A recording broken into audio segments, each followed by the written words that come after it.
Start a small business. No need to work 40, 50 hours a week, slaving your life away. Obtain financial freedom. Be your own boss and create your own destiny. Moguls are the new superstars. The path to country club membership and a leased Mercedes-Benz is paved in gold as you take your business trips to Orlando or Vegas. Validation from your in-laws is just an LLC and Facebook business page away. At least, that's what they tell you anyways. Through social media, websites, and targeted ads, you're sold an image. Small business owners seem to walk on water. You'd think you're the last person on earth working a regular job with a regular boss. But there's trouble in paradise, and its name is in over your head. People start looking to start their own business, don't know what they don't know. But that's why we started our Small Business Confidential podcast, to share what we've learned from years of experience. There's not a lot of people in on this, so remember, dear podcast listeners, you heard it here first, off the record, on the QT, and very hush-hush. Hi, everybody. This is Mike Riley. After a couple weeks break, I got my crew here with me, Brook and A'marri. And I'm going to do a little side trip talking about, you've had your business for a couple years. You're probably running into, roadblocks like everybody does in terms of hiring, dealing with customers that, can be a real pain in the neck, not making what you think you're going to make. And I'm going to start off this podcast by asking my younger guys here, starting with A'marri, what have you learned in the last couple years from your view? You're sitting as an assistant controller, you're flying the plane. What have you learned in the last couple years? What just kind of jumps out at you when I pose that question about running a business? That's a heavy question. They're all heavy. That's why this podcast is so compelling, right? Exactly. How about you, Brooke? We'll let A'marri think about that. Yeah, I think one thing it's not the only thing, it's kind of the first thing that's jumped to my mind is that a lot of times what you're doing on a day-to-day basis isn't in your kind of overall work description. It's just a lot of like small stuff that come out of left field that you just have to prioritize. And, you go into it the night before, planning out your day. I'd say half the time things go to plan, but there's always something that comes out of left field that you just need to adjust and, try to get done. I feel like a lot of times the past month, it's just been trying to plow through stuff. Yeah, curveballs come up, weather changes. We were talking in an earlier podcast about, city inspectors get sick. That holds up, the closing of a property. Well, too, it's like, and I know A'marri would agree to this. I mean, we have a script talk at the end of each day, mapping out what everyone is going to do. And it'd be nice every single time if that went according to plan. But most of the time it does, but there's always something that will happen where someone will get sick, someone's, their kid got sick, or their car broke down, or they thought they were supposed to be at one property, they went to a different property. So those are just kind of examples of like, shit's gonna happen. You just have to, adjust. Yeah, or people, like, look what one of our properties where they stopped paying July 1st, short-term rental insurance company. So, and we had to react to that. I think what I would say with my 50 years of experience, and this is something we want to touch on with this podcast, is if you're getting 50% of your week, every week after week after week after week, you're getting these curveballs coming out of left field. You got to ask yourself, can this be something that I can predict? that shit's going to happen. And maybe I should just be more realistic about my schedule. And as you know, and listeners may not know, I mean, we've been instituting a lot more detailed scripts for each day. Tomorrow, Friday, is going to be major schedule board for next week, what everybody's doing. And we need to take into account what just happened this week and the following week so that every Friday we're making a more realistic schedule board. Now, A'marri, I know you and I've talked about that a lot. Your thoughts on that? Picking up on what Brooke said? Yeah. With the schedule board and the script, and it's like kind of what Brooke said, where it's just you have to plan for things to go left. You have to kind of, and it's hard because you don't know exactly how and when things will go left, but you have to just anticipate that. Like we've even made adjustments in my schedule to where I'm doing some work on the weekend, just anticipating that there's just so many random little things that come up throughout a day. Somebody has a question or might need your help, and you have to get away from your desk for a second, or it's just all these small little things that pile up that aren't on the big ticket item section of your schedule board that you really have to take a realistic look at, just thinking about the events that transpired that past week, and then also journaling things in kind of a detailed way. So then those journals start to tell a story about how much time are you actually spending on this versus that. How much time do you actually have to sit and come up with ideas, or, and that's when you can start coming up with, I think, the actual ideas for how not just your day can be a little bit more smoother or efficient, but the people that you're working with or the people that work under you. Because you can start taking items from those lists and saying, okay, well, I'm usually getting pulled away for this, this, and this, but this other person can actually be handling that. And they can be the main person handling that. So I think those kind of mundane journals of like what you're doing throughout the week can help provide a lot of insight, especially the areas that you're getting pulled away, other people are getting pulled away. Yeah, and I think a lot of people really aren't able to handle that. That's why most small businesses fail. I mean, they may be a good chef, doesn't mean they're going to be good at running a restaurant. That just sorry to cut in, but that was kind of what I was ruminating over when you asked me what have I learned these past couple of years. That's that's definitely one of the biggest things is like most people are not as competent as they seem to be or present to be or even think they are in whatever it is that they're doing. They could have all the degrees, the resume, the this, the that, but you actually put them in the field or real life situations, and they don't know what the hell they're doing. They don't know what hit them. It's almost like they're leaving the safe harbor of college or university or a Fortune 500 company, and then they're going off on their own. I mean, it's like, I know I said in an earlier podcast, it's like releasing the canary from its bird cage into the wild.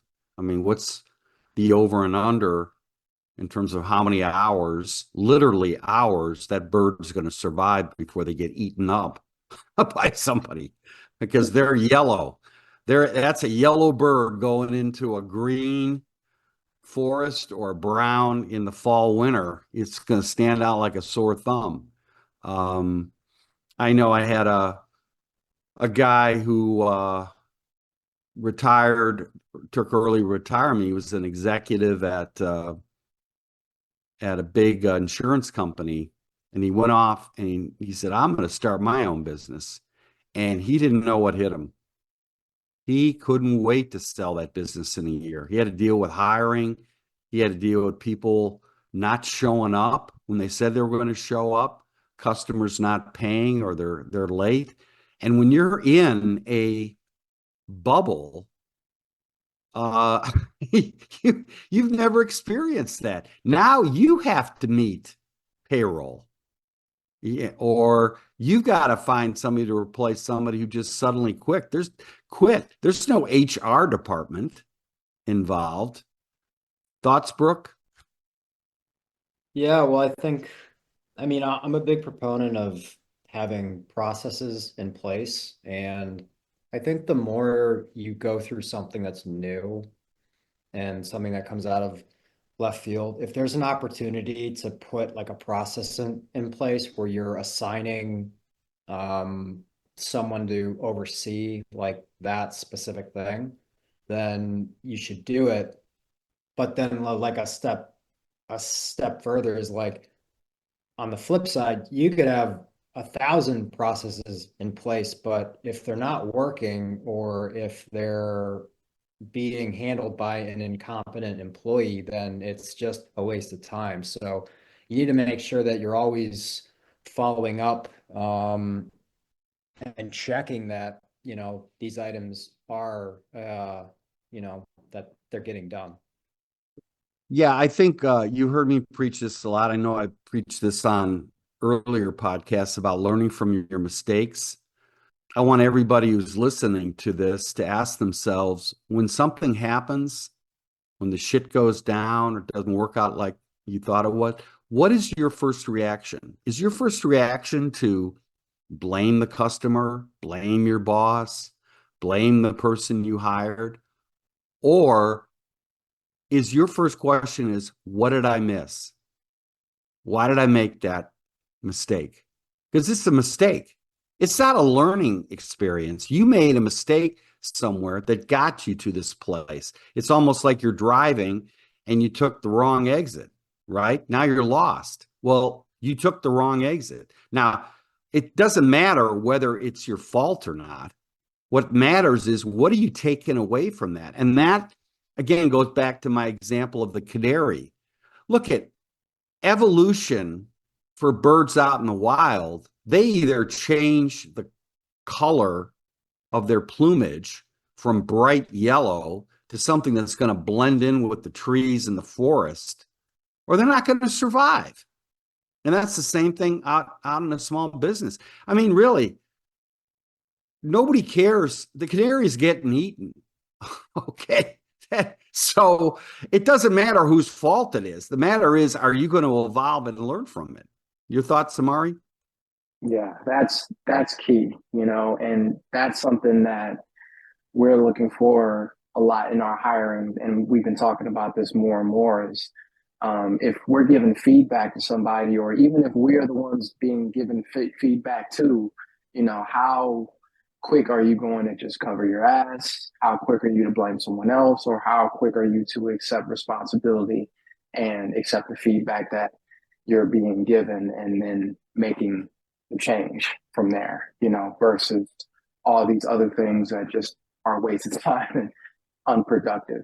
That's the thing. You don't have to be an expert at anything, but if you can master that, you can, definitely at least be closer to being successful in life.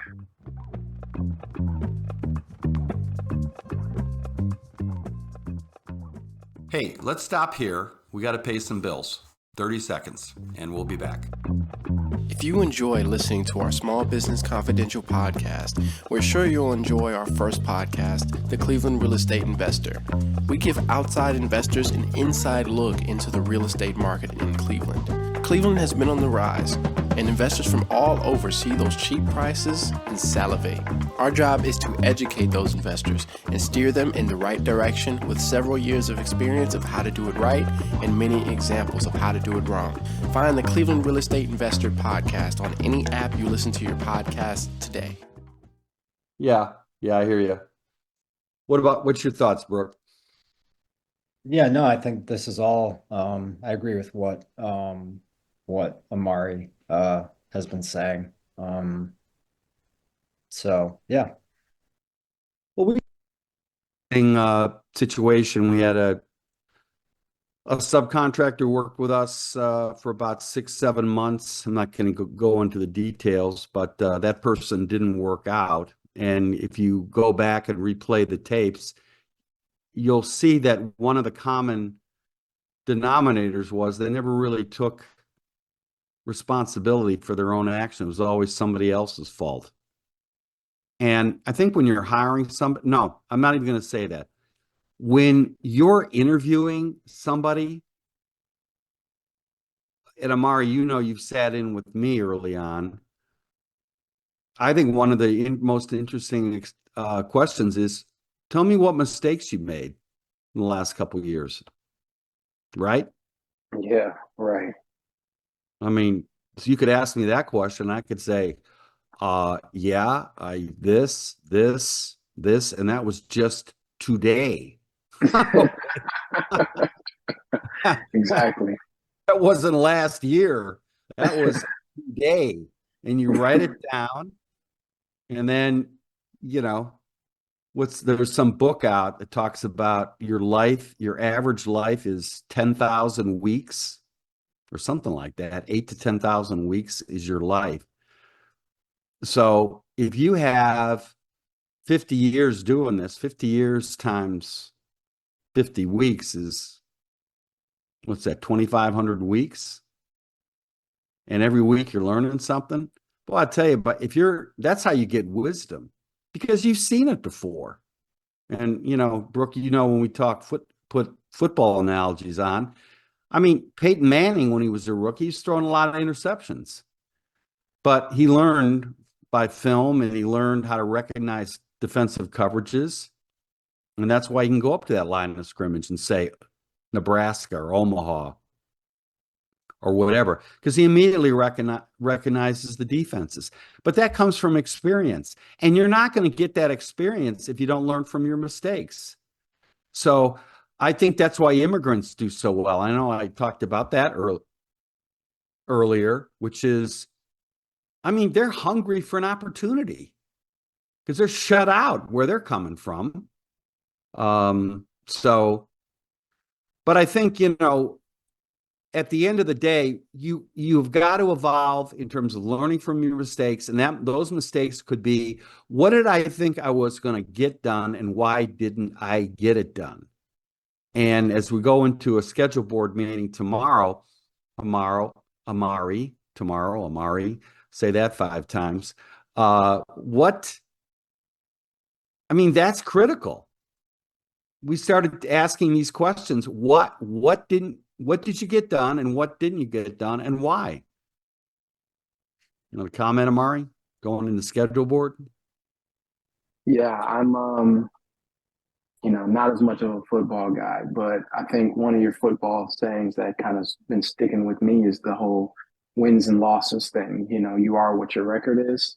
Yeah. And, it's not even to get into a whole personal self beat down or self deprecation or anything like that, but it's just the number is the number, and then you can kind of pick it apart from there and understand why certain things aren't getting done, why some things are getting done, and then make a strategic plan from that point on how to get the things that really need to get done, versus just a whole lot of word vomit, which meetings can be, just, oh, we're meeting, we feel good for an hour, look at all the things that everyone has on their plates, everyone's so busy, blah blah blah, but what actually needs to get done, and is it getting done or isn't it getting done? And that's I think when you have your own business, you got to be very, very good at putting together lists, endless lists, prioritizing those lists, crossing things out, putting a new sheet of paper on a legal pad. And at the top of that list is, what do I want to get done? What are the top 5 things I want to get done this week? And I'm sure one of them is, I got to cover payroll. The next one is, I got to get these jobs finished or this house closed. And this is an endless checklist, tactical planning to meet the strategic goal. Your thoughts, Brooke? Yeah, no, and I mean, you're gonna run into roadblocks and you just have to keep plowing ahead. I think a lot of times, A'marri, what you said is so spot on. A lot of times people want to describe what their week is like, and they're gonna give you 100 things to,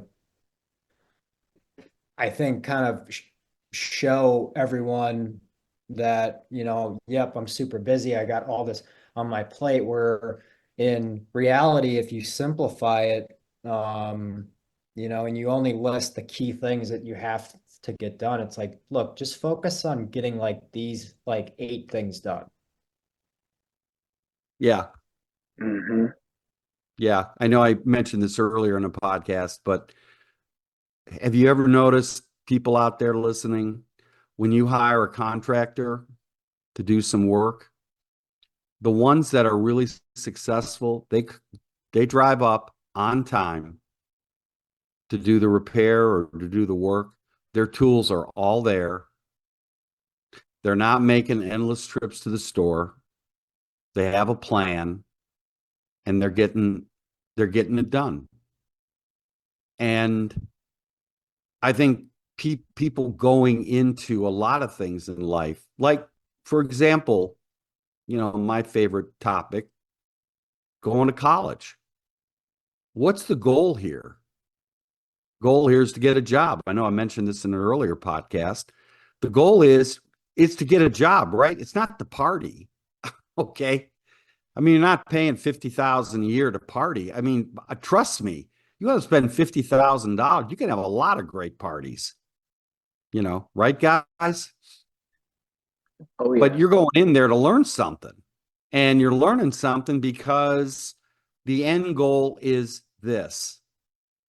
But there's got to be a goal there. The goal for the contractor coming out is he's got to fix this garage door, and then he's going to go to another house and fix their garage. So maybe he's got 5 garage doors he's fixed, or the appliance repairman's going, he's got to fix the dishwasher, he's got to fix this, or the roofer has got to fix the leak. The successful people know what they have to do,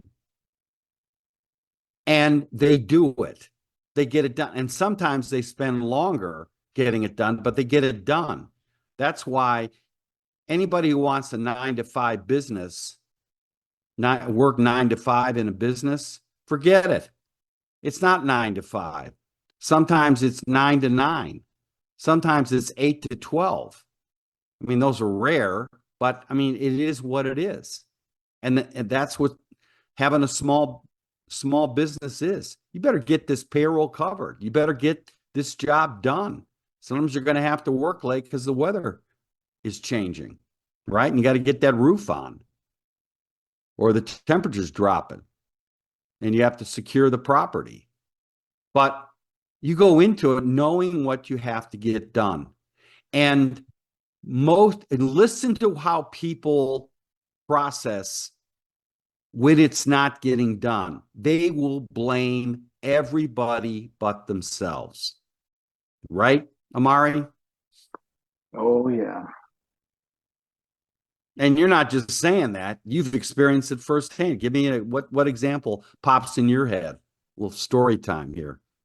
Just this past couple days, I've scripted out this list of work with one of our subs, and when I confronted them about why they were at a place they weren't supposed to be at, and they're not getting the list done in the correct order, and that resulted in something not getting done that needed to get done. And I was like, you're making your own independent decisions on the script when it's like scripted out for a reason. They're like, I'm not the one changing the script, you guys are the ones changing the script. And the issue is, like, they weren't communicating with me about what was going on, and blaming me for all of the things that were coming up in that day, as if I decided to just create chaos in their day. And it's just like, no, there's a fundamental issue here that is being missed, so that just happened this week.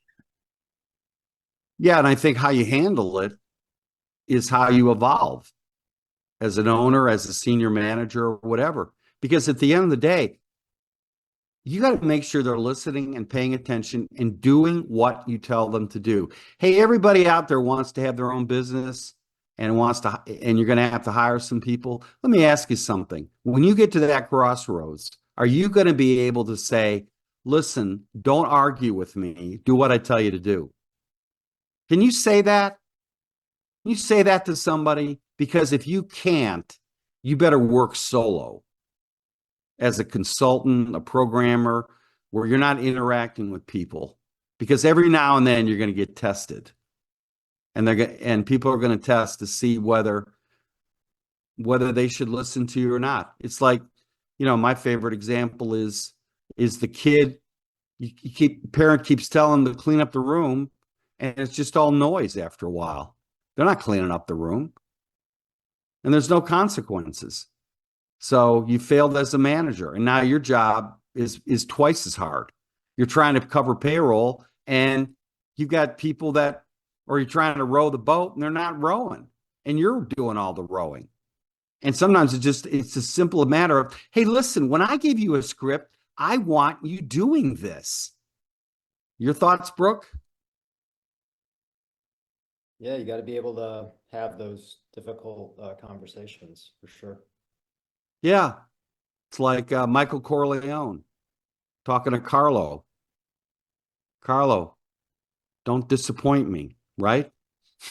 You say it in a low voice. So, yeah, at the end of the day, when you're running a business, you have to get things done. And you have to have a list of what needs to get done. And that list needs to be connected to something bigger, what you're trying to achieve that month, that half year, that quarter, whatever. It's all got to be interconnected. Don't delude yourself just because you're working hard and you're working long hours that you're successful. It can be an illusion. All right, let's go around the horn. Final thoughts. A'marri? Being busy is overrated. Okay, thank you. Brooke? That was a good one. See if you can, I was going to say, see if you can top this one. I would say that being the owner of a small business isn't for everybody. You have to be willing to, like you said, Mike, have those difficult conversations. But they're all good opportunities, and don't run away from those fears. My final thought is simple. You want to have your own business? Ask yourself if you've read about the lives of people who are successful, their biographies, and how they dealt with adversity. Do your homework. Don't just go out there. Because if you're not doing that, if you're not thinking about what's involved having your own business, you might as well just open up a lemonade stand on the sidewalk. Okay? Because that's about how good it's going to be. Or if you got a lot of money, mom and dad, trust fund, whatever, you're going to have,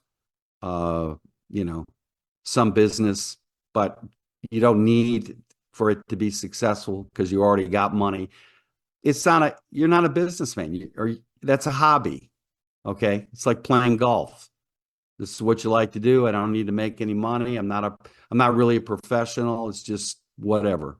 So read about how people go on Wikipedia. Just pick out a couple of names: Bill Gates, Warren Buffett, Steve Jobs.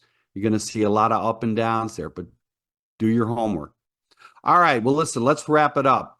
And folks, we'll see you in about a week. Okay? Okay. Thanks, Mike. Thanks, Brooke. All right. Thanks, Brooke. Thanks, A'marri. Thank you for listening to the Small Business Confidential. To support, please follow us on Instagram, Facebook, YouTube, and Twitter. Also add our podcast to your favorite streaming services. Everything is appreciated, and we'll be back soon with another episode and upload schedule. The person voicing the intro's name is Travis Riley. Thank you, Travis. And the music was done by our engineer, me, A'marri.